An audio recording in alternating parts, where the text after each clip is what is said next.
So, welcome back. This is Night Flight, and today, as you can see, Tony Sayer is back, and we will talk about entity attachments, how to identify them, and before we go into our subject, Tony, tell us a little bit about Mexico. You had some interesting times there, yeah?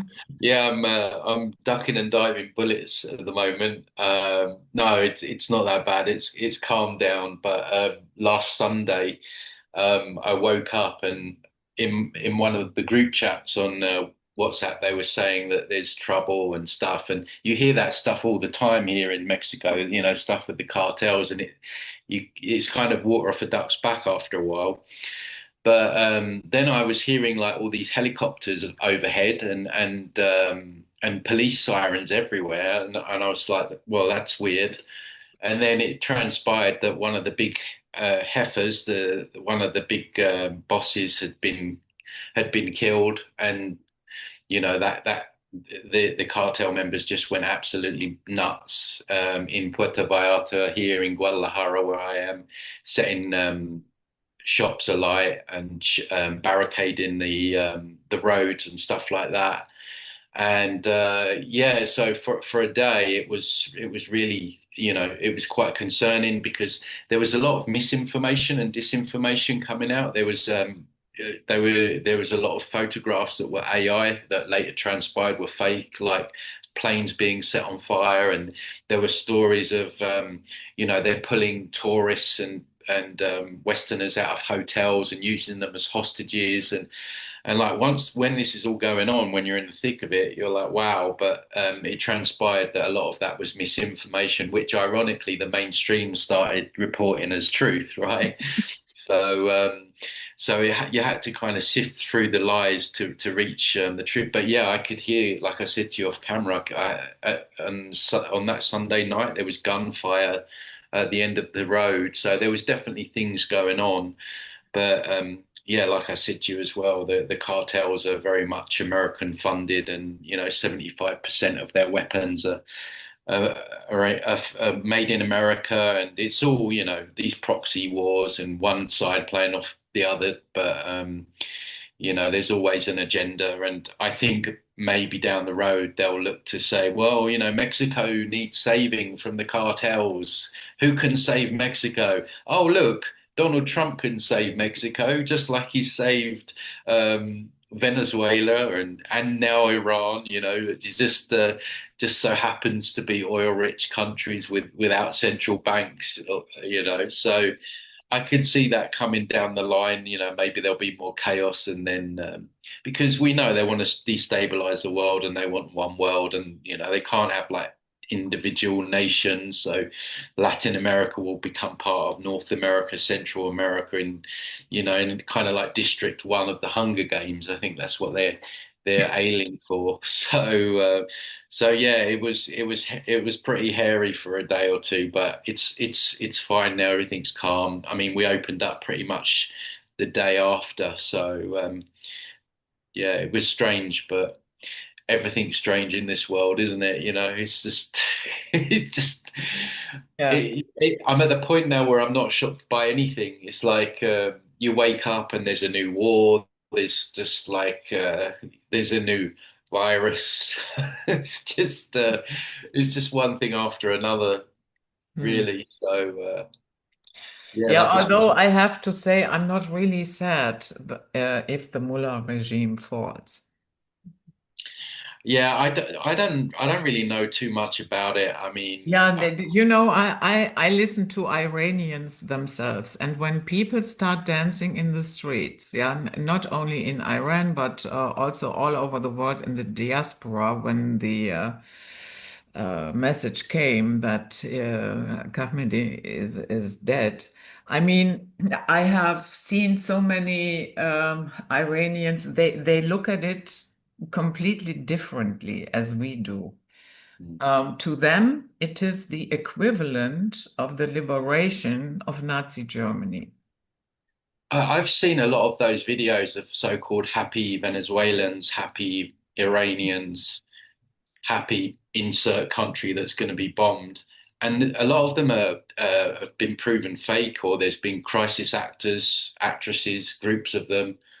Um, where But they're trying to shoehorn public opinion to approve of it all. And I mean, there's always a boogeyman, isn't there? If it's not Osama bin Laden, it's Saddam Hussein, it's Maduro, it's there's always someone, isn't there, that we have to go and bomb and liberate, and then they just so happen to be oil rich without a central bank. And I'm not saying these countries are perfect, but I think a lot of this is propaganda, and we can't discount like AI now. Like I said to you with those videos and those pictures the other day, you look at them, you can't tell the difference anymore.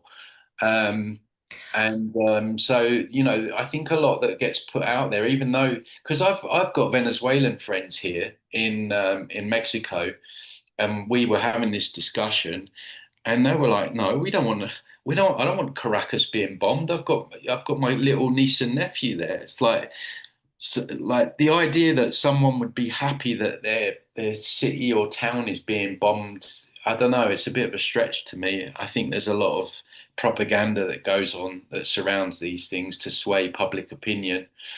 But yeah, but I don't know too much about what's going on in Iran.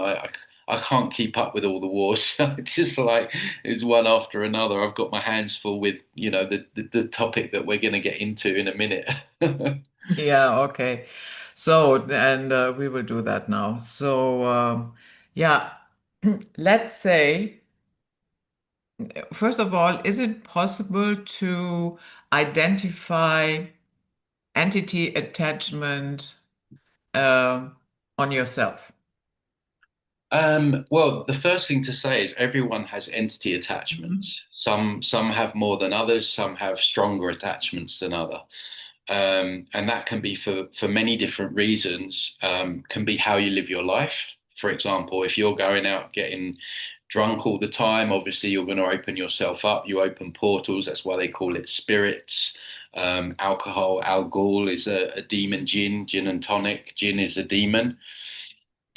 Drugs, psychedelics, weed. This is not very popular. When I mention weed and psychedelics, I get a lot of hate. But anytime you alter your consciousness, it allows them kind of easy access, right?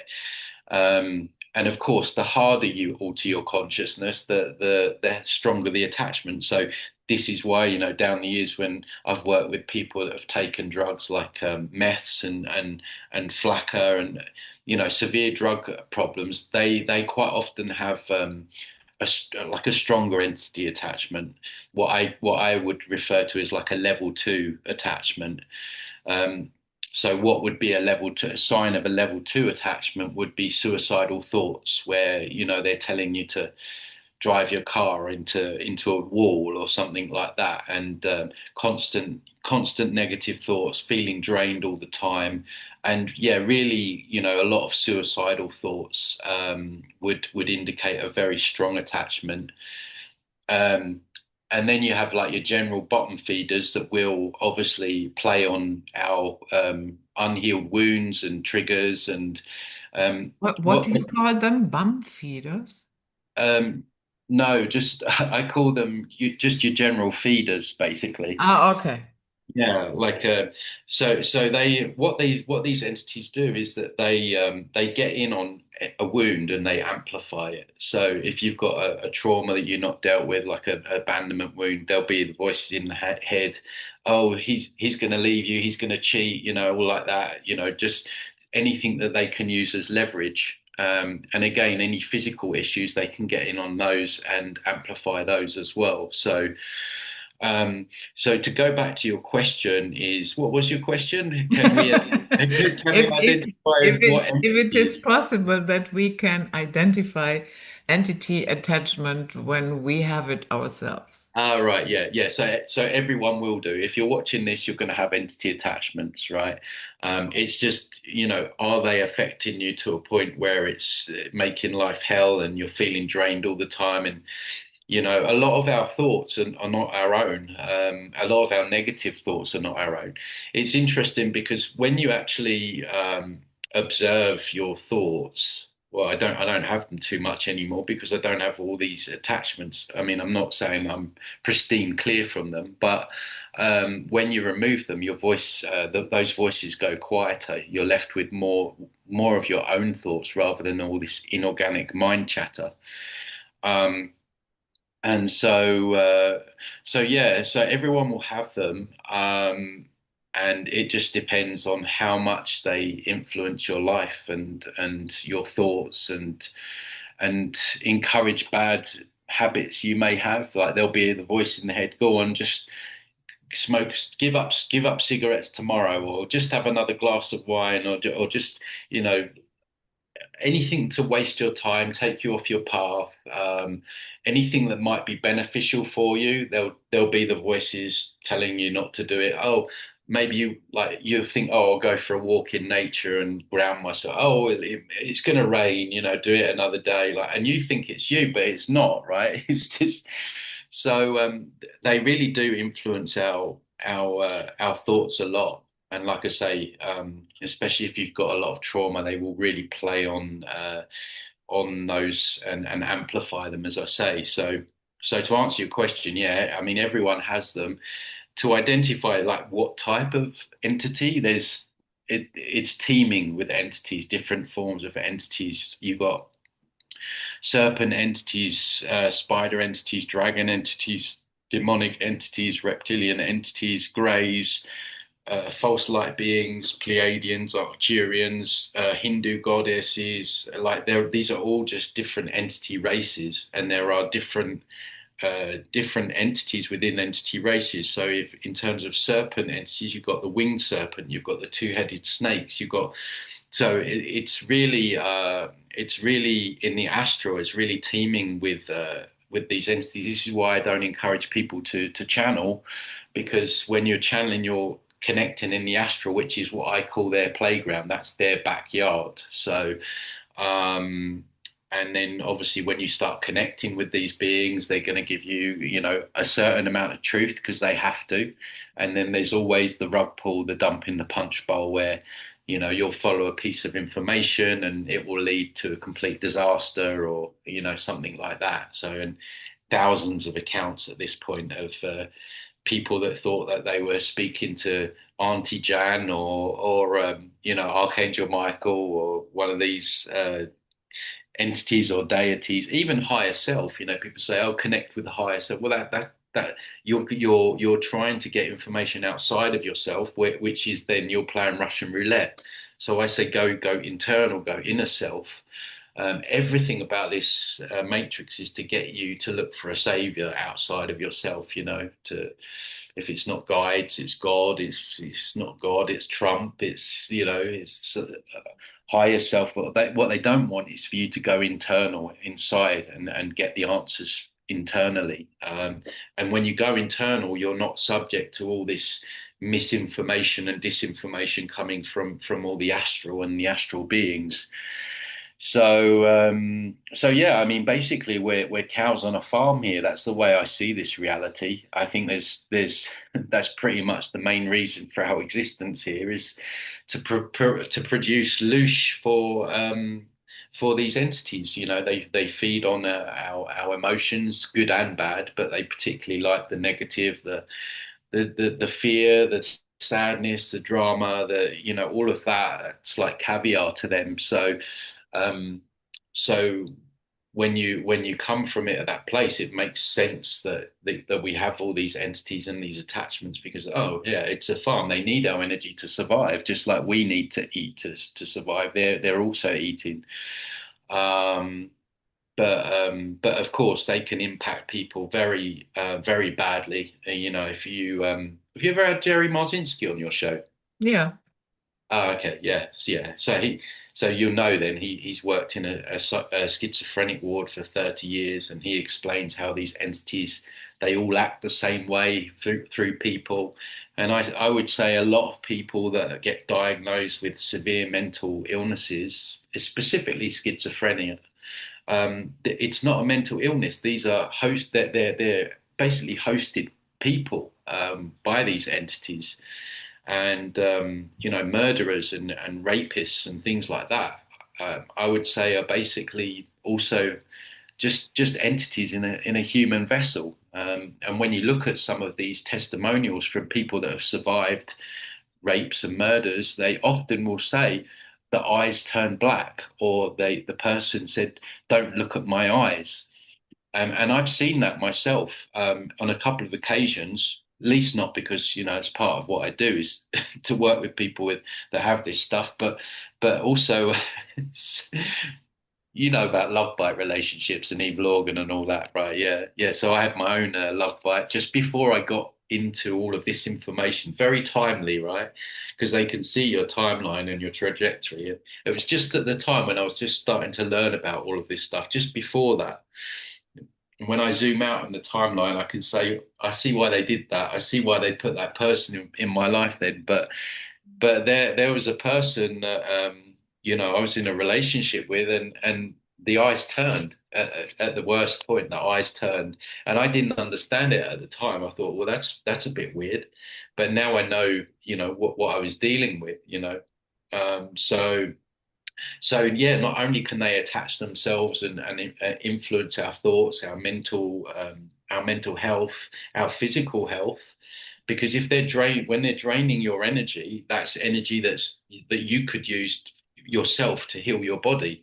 So quite often when you remove this stuff, there's actually health benefits. I've had people down the years where, pains, old aches and pains that have been there for years just disappear. Fibromyalgia has improved in cases. I mean, obviously, I don't promise things to people because sometimes things don't resolve themselves and it can be other things. But it seems to be a common theme that when when you remove stuff and your energy's clearer, the physical you get the physical benefits as well. So they can affect us physically, mentally, emotionally, and like I say, they can work through other people. They set up. Eve Lorgan talks about it. They set up relationships in the astral. They've got someone's card marked. Okay, how can we take that person offline or down another path? And what's our weakness? Our weakness is love, right? There's such a lack of love in this realm anyway.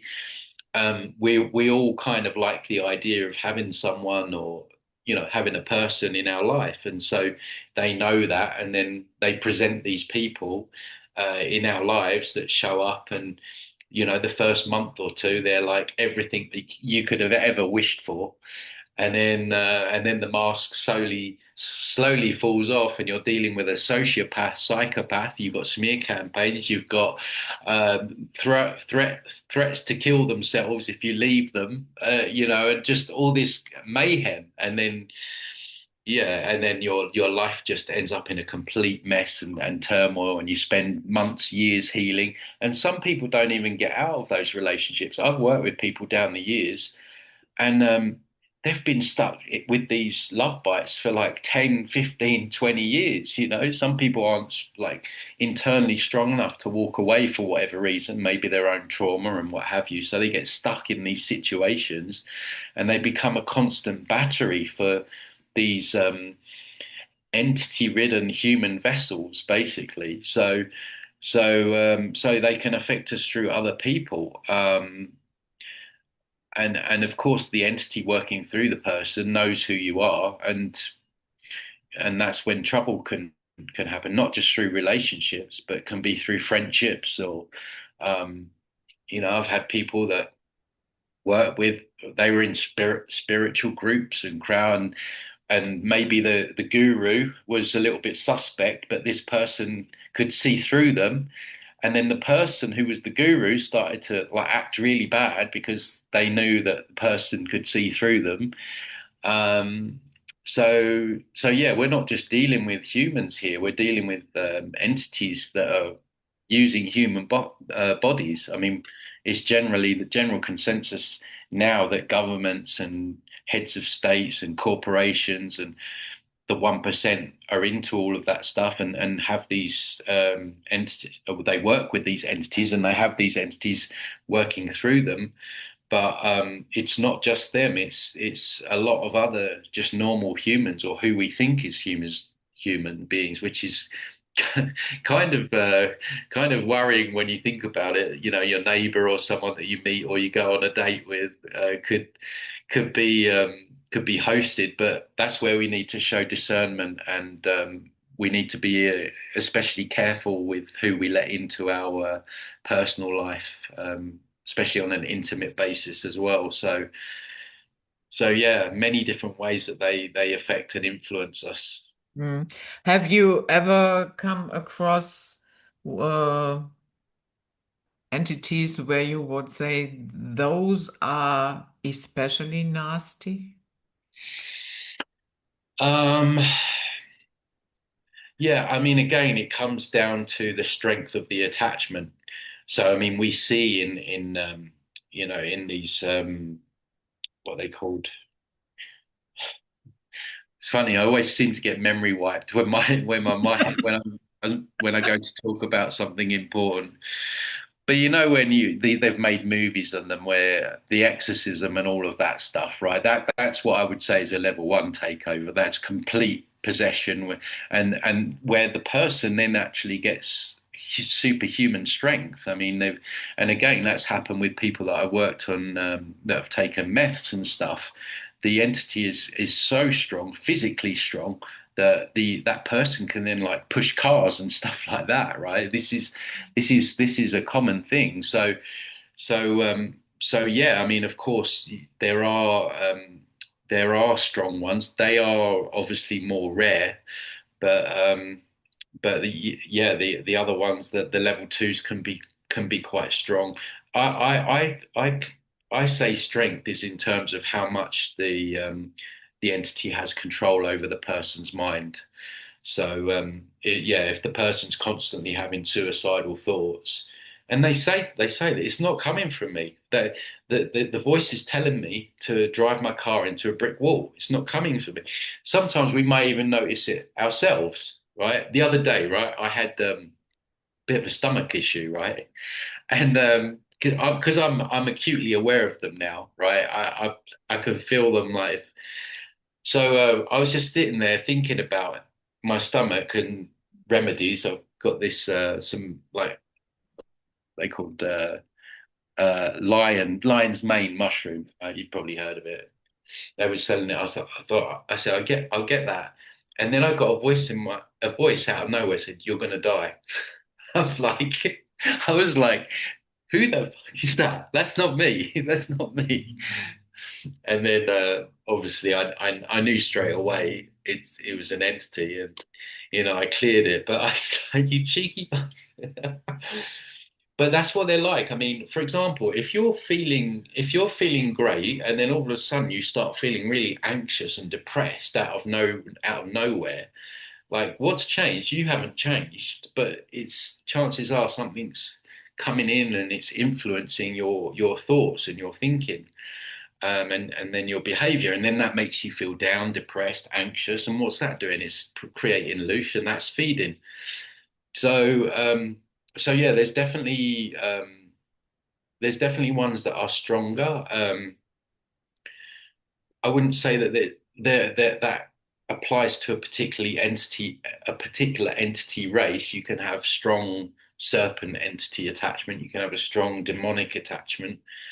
Um, so yeah. Okay. So then the difference would be, okay, you have an attachment, and then what would you say? The next stage is possession, and then the next stage is total takeover. They don't tend to really move up in levels.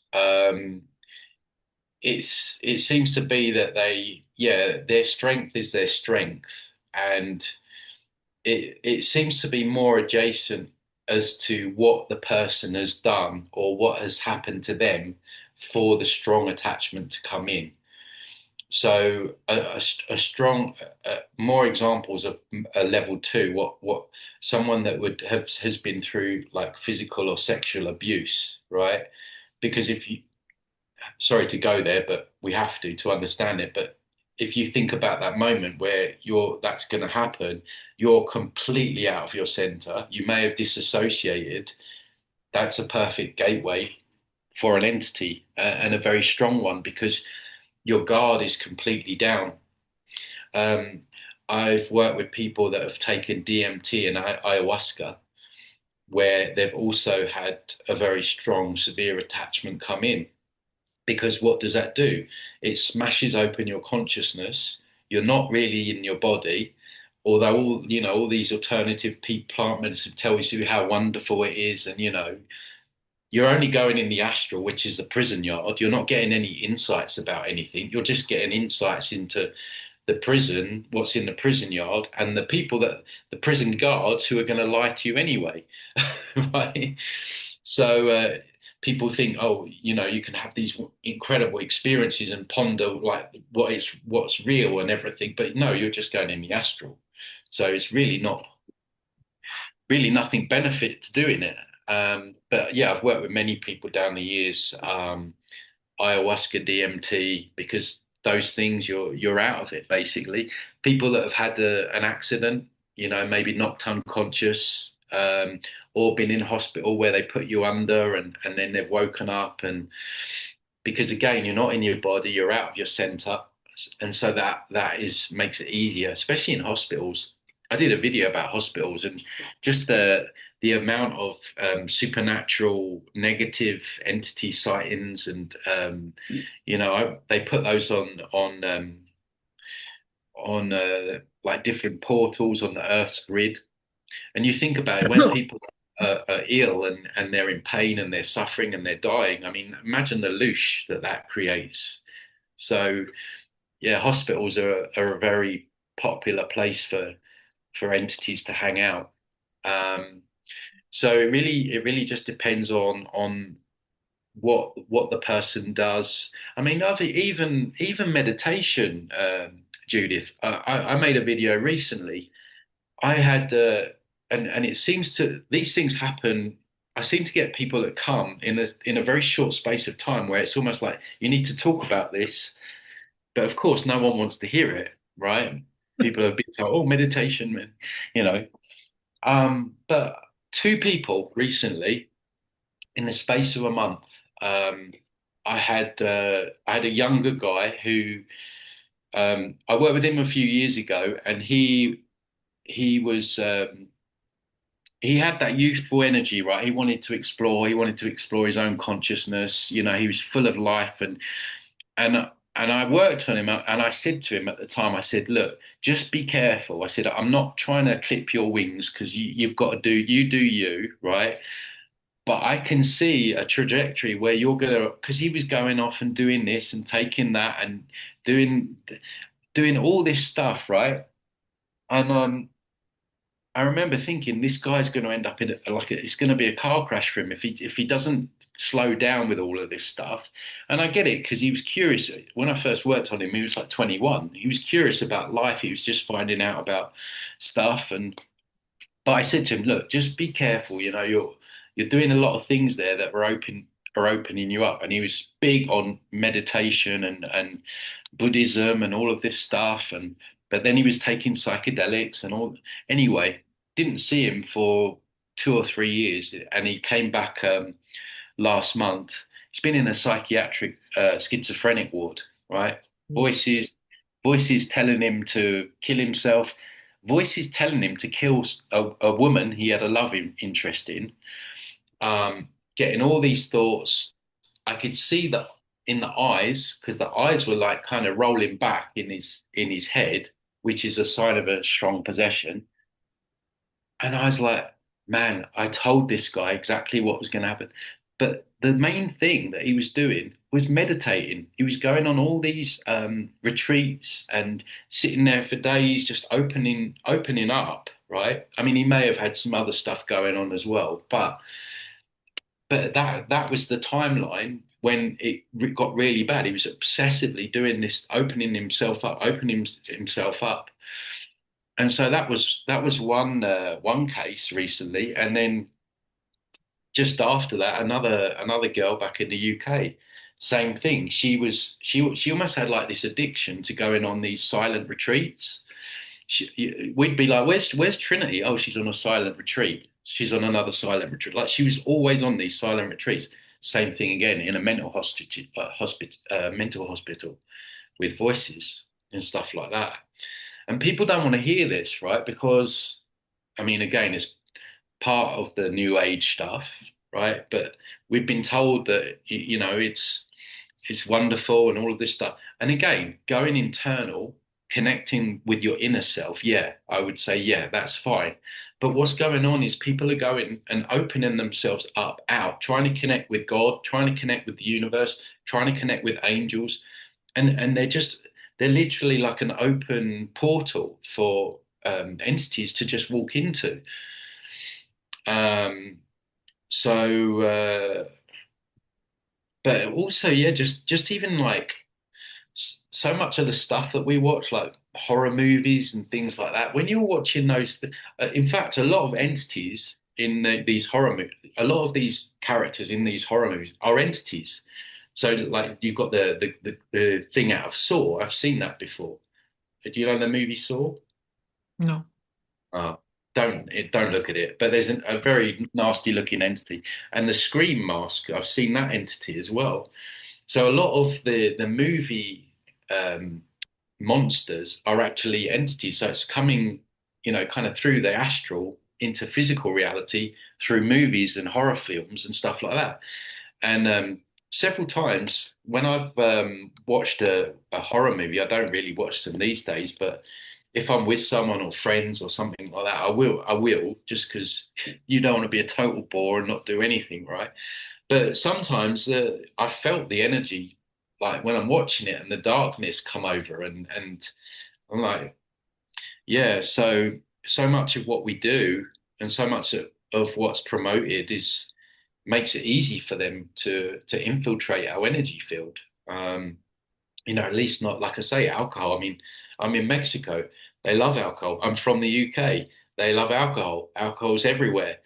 Um, and you have to ask your question. You have to ask the question: is it because that they know that it's going to open us up? And I mean, it's a form of escapism as well. But um, and yes, even one glass, yes, even one joint, yes, can potentially open you up to these things. People Hmm. love their So well, everything. now, yeah, so now we have many people who have done meditation, some even for decades. So, and they are fine. So, do you have any idea what determines if you end up on the psych ward or you are going to be fine? I don't know. I would just say that it's really Russian roulette. I mean, and we say they're fine, but do we really know they're fine? I mean, yeah, of course they're not all in a mental schizophrenic ward, that's for sure. But we don't know the quality of the thoughts that they're having. We don't know if what's going on with them in terms of, do they feel drained or not? Um, so we don't really know if they are doing fine, but yeah, I mean, do different meditations. I'm not really a med. I'm never really been. I've never. Well, when I first started, I couldn't even do it. I used to fall asleep, so I wasn't a very good meditator anyway. And then I did do a retreat once in Thailand, and it was horrible. Just for 4 days not speaking. I hated every minute of it. But that was a personal preference. But I'm sure there are certain even just chanting and things like this, stuff that we've been told that that's so great. I've had people that have done stuff like that before. Um, but it could also be a combination of things because a lot of the time these people are doing all kinds of different stuff. So, um, but I couldn't tell you what specific meditation is worse. I would say probably the worst ones are when you're just opening up to everything and just yeah, if you're just going internal, and because a lot of people do just go internal and inside, I think those people are probably safe. But it's when people are opening themselves up and trying to connect with, trying to channel and all this stuff, that's when the problem starts to occur. Um, so let's say you have a an acquaintance that has problems like that, entity attachment that becomes problematic. But that particular person is not really open to the idea that such a thing even exists. How would you go about it, or would you just shut up? Um, for me, what if someone, an acquaintance said, well, most acquaintances, I would be able to have that conversation because they know me. They know that, I'm open-minded and all this stuff. But I mean, I guess if I was to, like tonight, I'm going to go and play football. If one of the dudes that I play football with said that he's feeling drained and he's getting negative voices, I I would probably think about whether or not he would be open to the information. But if he was, then I wouldn't waste my time in mentioning it in my own personal enjoyment time. But if I could tell that he would be willing to take it on board, then yeah, I would say, but I wouldn't probably just come straight out with it to anyone. Um, so yeah, because some people are just gonna dismiss it straight away, and I don't have the time and energy to try and explain the nature of reality to those people on my joy time. I do enough of that for work and every day of the week. So Yeah, I mean, we have a lot of people who um, think that if I don't believe in it, then it cannot affect me. I But had this morning. I had this exact conversation this morning. okay. It was funny you should mention that because it's fresh in my mind. So it was on the video that I've done recently about explaining that mental illnesses, schizophrenics are possessed, basically. And this girl said, "You're negative," and she said something along the lines of, "Yeah, but that's your worldview. My worldview is that the mind is stronger than than these beings, and that it's not going to affect me." And I'm like, well, there's a word for that. It's spiritual bypassing, right? Because you're trying to bend reality in what you want it to be when it's not like that. The fact is that these entities do exist. There's thousands of testimonials now. And we were going backwards and forwards, but she was just trying to bend it into a pretzel to make reality more palatable for her. Um, so I'm at the stage, I'm sure you are, where if people want to believe lies and make up the truth as they go along, then I just leave them to it. I'll speak what I believe to be the truth. If people want to pick that baton up and run with it, then great. But I'm not going to waste hours and hours trying to debate someone that's just can't handle the truth because it is dark. I'm the first to admit that it's dark information. Who wants to think that we have demons feeding on our energy, right? And influencing and presenting themselves as loved ones and guides. I mean, I fully understand that the information is not very palatable, but it is what it is. What are you going to do? I mean, just like I always say, take the punch in the face and move on and deal with reality the way it is, because we're not going to get anywhere unless we try and bend this place into a pretzel and try and make it something that it's not. That's why I say it's a farm. Doesn't feel good to know that, but that is what I believe to be the objective truth. Um, at least knowing that, we know that, okay, how do we get off the farm then? If this is a farm, let's get off it. You can do something about it, or you can make plans to do something about it. But if you're still like the New Agers saying that this is 5D New Earth, and this is paradise, you're going to be stuck in that illusion and you're not going to move any further forward. And probably you're going to get recycled back here because you can't look at things for how they are. So But I know you're not like that, Judith. I know you very much look at look at things at how they are. That's why I like coming on your show because I don't feel judged. Yeah. Sometimes I go on the New Age. I don't know why. I get asked to go on some of these New Age channels sometimes, and I speak anywhere. I don't care who wants me on because everyone needs to hear it. But I'm in the back of my head, I'm like, why did you get me on? I mean, it's really everything against what you believe in. But I think they have me on because they know what I'm saying. There is truth in it, so they kind of feel like they need to, but at the same time, they're stuck in that. But it's 5D. It's the new Earth. Yeah. Maybe 5D means deeper, depth. You get, you go deeper into the Oh, I matrix. tell you what it stands for, delusional. Oh dear. Yeah. So yeah. Yeah, with 5D, I have a lot of problems with that. And with the entire narrative, and I don't see it happening. No. I mean, do they still believe? I've noticed a lot of the. I don't know if you've noticed this, Judith. A lot of the New Ages are turning to religion now. They've Yeah, kind of. religious revival is a biggie in Yeah. general. And I recently did an interview. It has not been published yet, but I did an interview with James Bartley where we talked about the return of the old gods. You can clearly see that there is something going on. Mm. And we talked, for instance, about when you look at Ishtar. Ishtar had the ability to turn men into women. Her Right. her priests were wearing female clothing.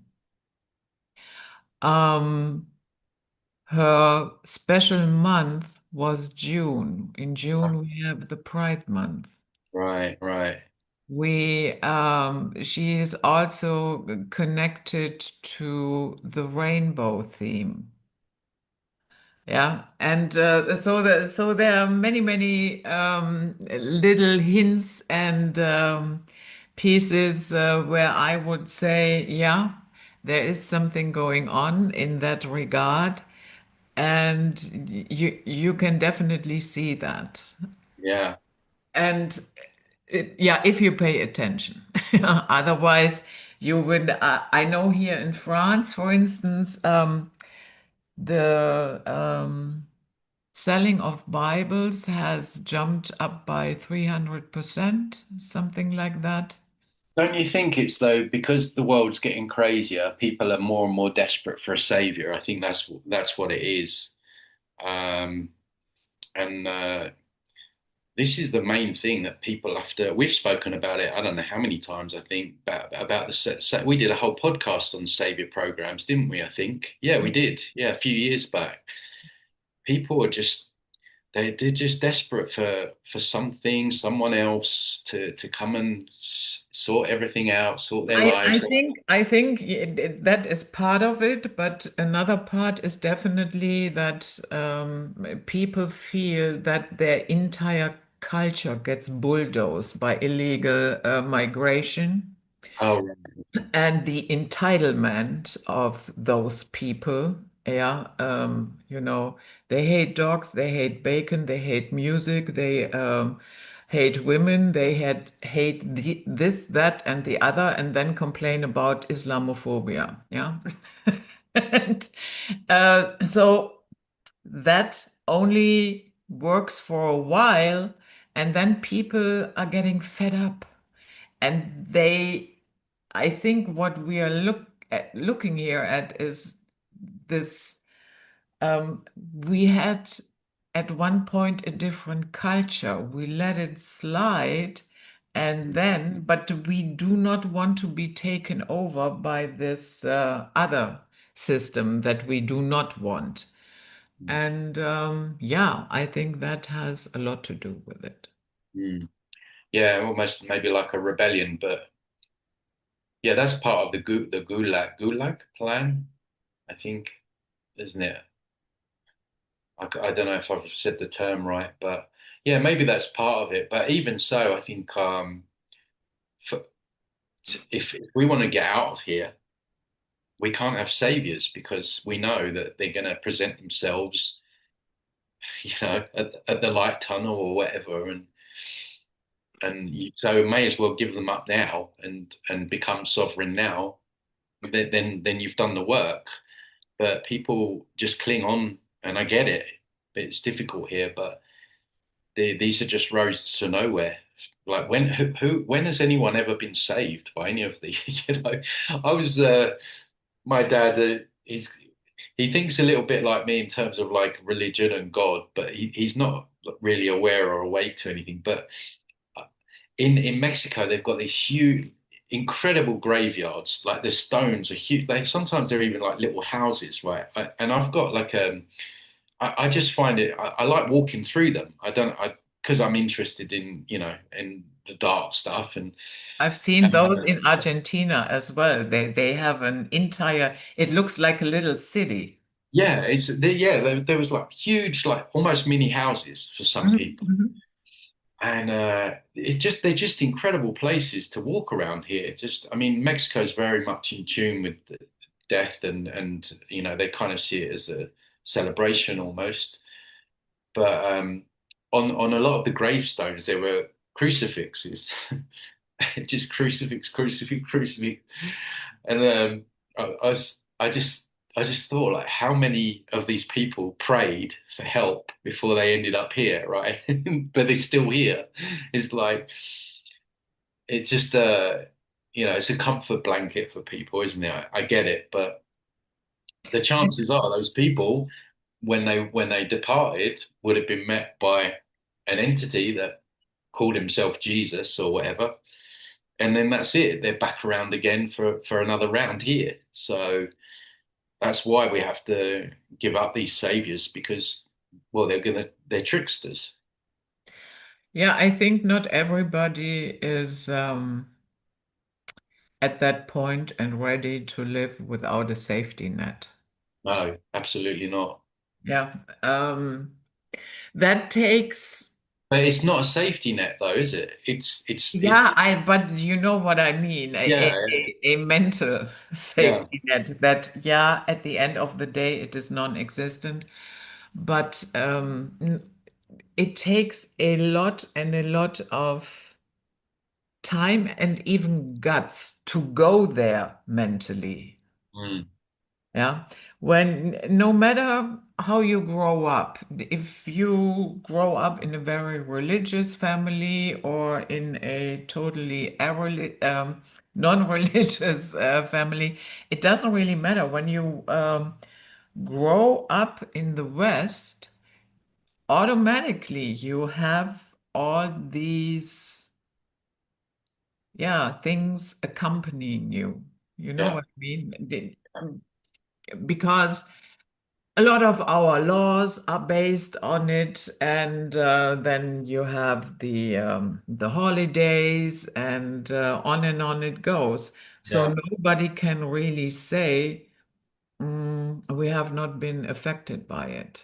Yeah, yeah, and just the programs as children, Superman, He-Man, Spider-Man, Yeah, it's always savior, savior, savior, and we've all been indoctrinated from childhood with savior programs. yeah, and the little girls when the prince comes and Yeah, he will yeah. rescue you. Always going to be someone or something or some deity that's going to come and save us or make our life easier or take away our responsibility for. But it's an illusion, and yeah, it feels good in the moment until you get rug pulled, and when it doesn't, it feels good until it doesn't, Yeah. until you're back and until you're back here on Earth for your 9,465th incarnation because you thought that you were speaking to Jesus Christ.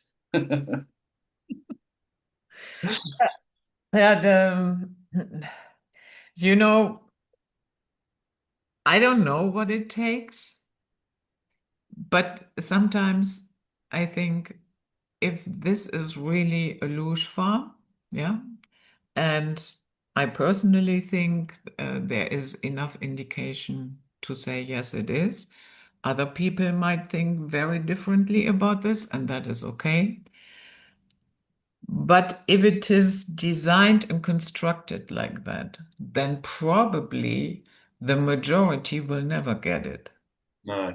Because it's in the structure, it's in the design. Mm. Yeah, I think more people are starting to get it. I mean, I mean, we've been doing these podcasts a lot of years now. Even from when we were doing them during the virus. Remember those days? Um, like it's growing exponentially. Just the amount of interest on my information and so, but yeah, you could. I always think that you can be. I don't like the word awake. You can be aware, but are you aware of your own sovereignty?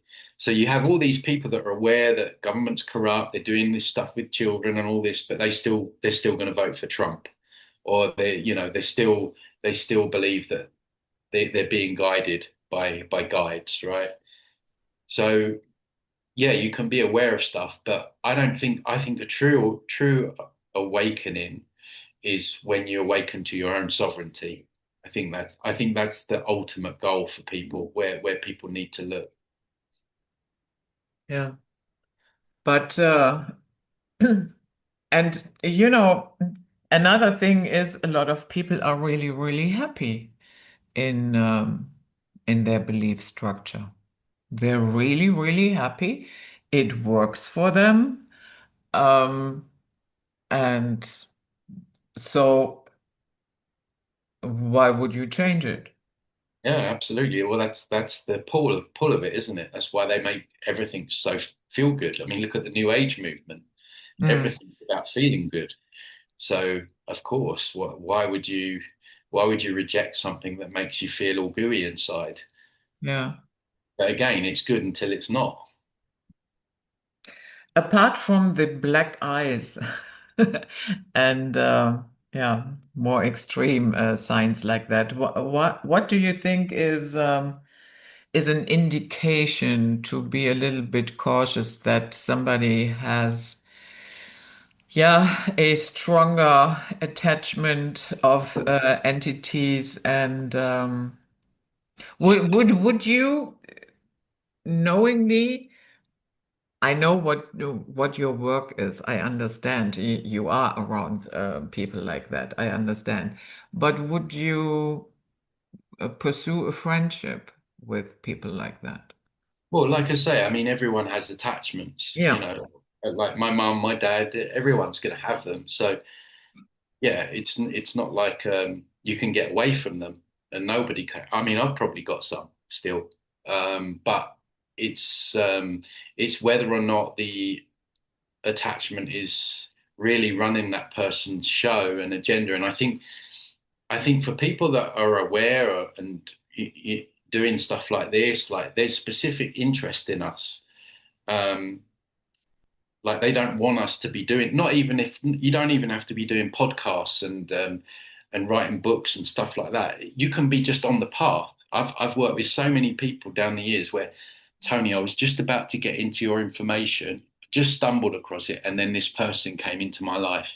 And then and so the matrix kind of reconstructs itself and brings these situations and people into your life at kind of key pivotal points. So it's not a case of we got to walk around scared that everyone's like a demon. It's just having that discernment. Do the words match the behavior?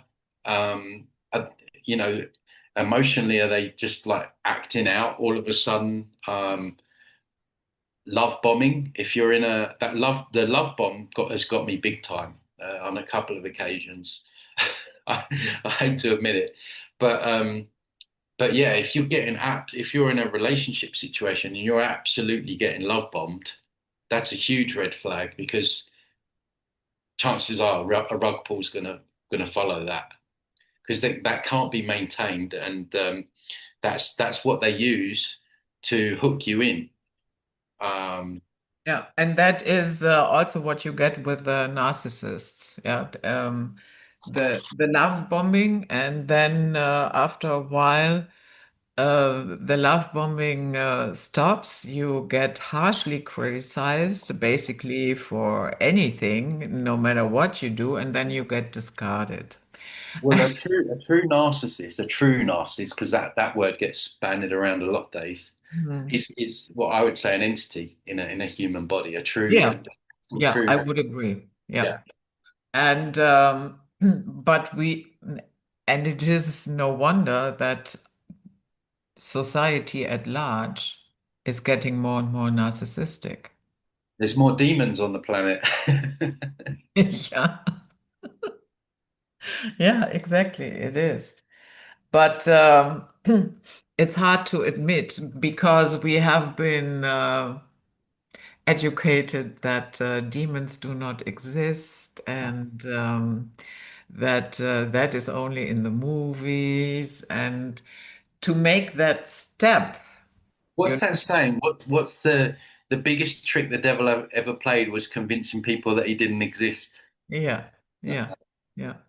And yeah, so making that step and, openly saying, that looks like demon possession, and you feel comfortable with saying that without you thinking about, oh, these people will probably think that I'm still stuck in the Middle Ages. Yeah, But, yeah, exactly.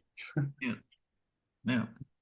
That is sometimes not so easy, but I think we will see that more and more and more. Um, right now, for instance, we talked about it before, what happened in Tanzania and Uganda, and I think a lot of those so-called leaders are so possessed by evil, call them spirits, demons, whatever, I don't care. Yeah, Um, and it becomes yeah, obvious through what they do. yeah, Yeah. absolutely. And so I also see that more and more people are losing that fear of calling it what it is. And now your head is gone. Oh, sorry.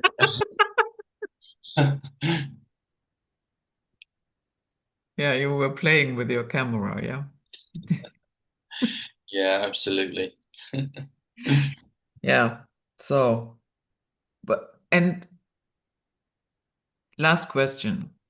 What to look out for in terms of behavior before we say, I think that that person has some problems with entity attachment. Um, Sometimes it's difficult because, every human has emotions like anger and stuff, but paranoia, erratic behavior would be the signs of you know, uh, a stronger entity. But it's difficult to always tell. Um, that's why they take human bodies and don't present themselves to us as they are, so they can blend in. So Yeah. you just got to really just have discernment as always, really. But at the same time, you don't want to be walking around scared that everyone's a demon. No, no, no, no, no, of course not. But I think if somebody portrays a lot of lack of empathy, Yeah. Oh, sorry. Yeah, extreme lack of empathy. Yeah. brutality, Yeah. and entitlement, and Yeah. on and on it goes. Yeah. So I would say, yeah, maybe a little bit of distance would be a good idea. Absolutely. So thank you, Tony, for coming back, and I do wish that everything stays calm in Mexico Thank you and you very do much. not get caught in the crosshairs. Thanks a lot, Judith. Thanks for having me on again. Okay, so that was it, guys. Night flight for today, and we see you on the next one.